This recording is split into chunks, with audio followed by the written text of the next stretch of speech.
Right, I call the Minister, Andrea Leadsom. Thank you, Mr Speaker.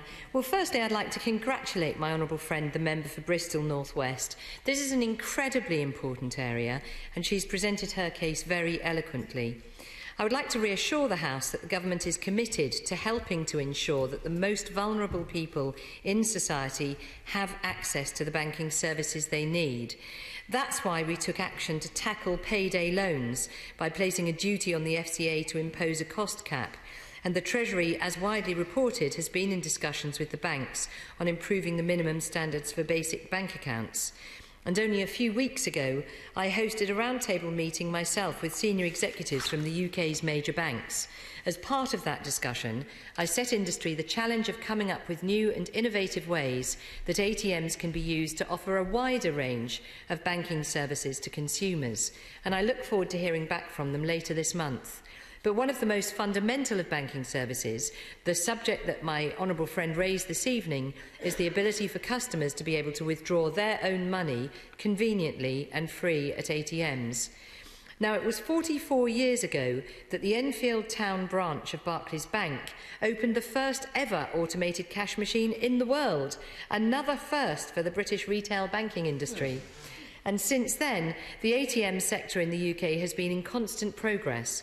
The number of cash machines has grown from 36,000 in 2001 to over 67,000 this year, making cash far more accessible for customers. The number of free-to-use ATMs is at an all-time high, and over 97% of all ATM cash withdrawals by UK cardholders in the UK are made free of charge. Pay-to-use machines now only account for 3% of the total volume of transactions. It's important to recognise that in areas which have a greater need for free-to-use ATMs, Link, the network that connects the UK's ATM machines, provides subsidies to ATM providers to allow them to offer these services under its financial inclusion programme. Now, the Link scheme is unique in Europe. It allows banks and building societies to give their customers access to cash from any ATM across the UK, no matter which bank they hold an account with. And this gives customers universal access to their cash without the need to walk inside a bank. Across much of the rest of Europe, pay-to-use machines are the norm, and the cost of withdrawing cash is not transparent.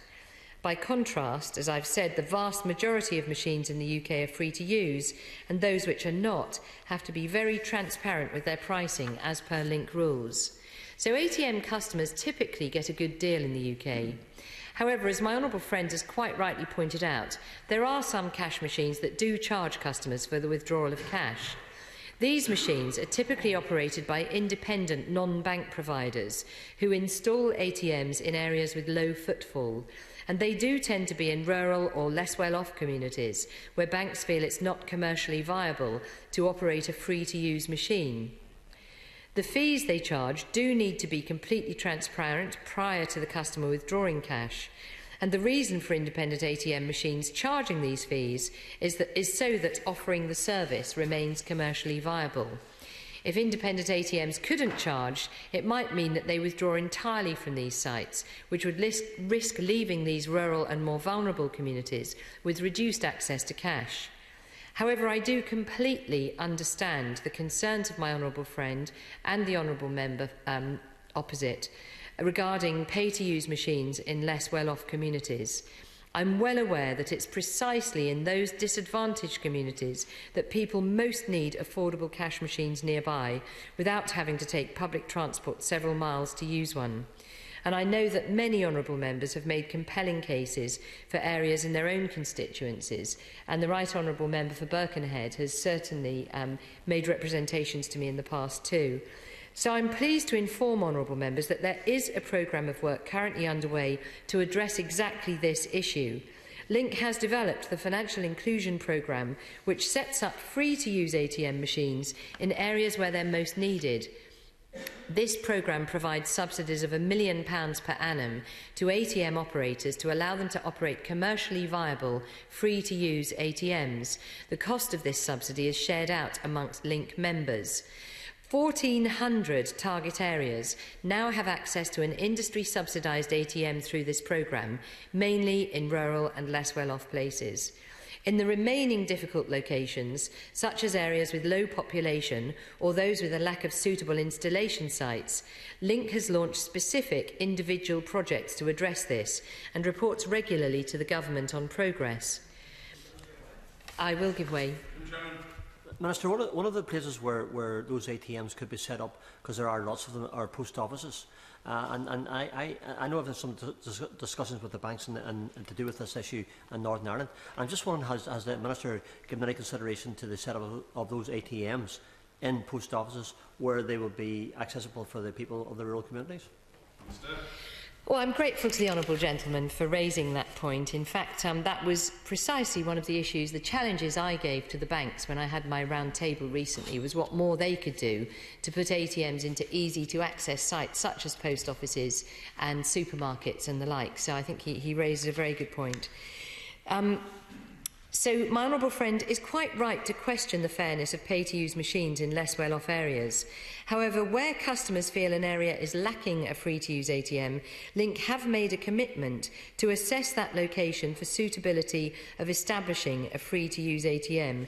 As the number of target sites reduces, Link also has a programme of identifying new segments of consumers where there may be access issues. Link is working with Age UK and Toynbee Hall on specific projects such as on Older Old and deprived inner city housing estates projects, which further aim to improve access to cash for those more vulnerable members of society. Now, turning specifically to my honourable friend's own constituency and her mention of Lockleaze in Bristol North West, which I understand has just one pay-to-use cash machine for 10,000 people, I've looked into this case and I agree it's absolutely not acceptable. My officials did contact Link, and as she pointed out, I'm pleased to say it has committed to bringing this area into the scope of its financial inclusion programme. Link have offered to visit the area to understand any further issues my honourable friend's constituents are facing in accessing cash and locating free-to-use ATMs in their area. So in conclusion, I do believe that the ATM sector is currently working well for consumers.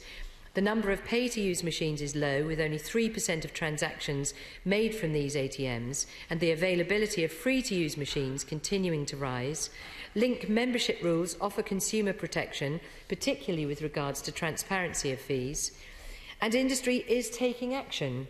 For those communities which have a greater need for free-to-use machines, Link is setting them up in many places and looking at how they can help those segments of society that currently have difficulties.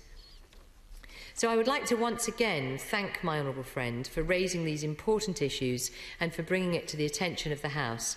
And I can assure her that this is an issue with which the government and I personally will stay closely involved. Thank you. Order. The question is that this House do now adjourn.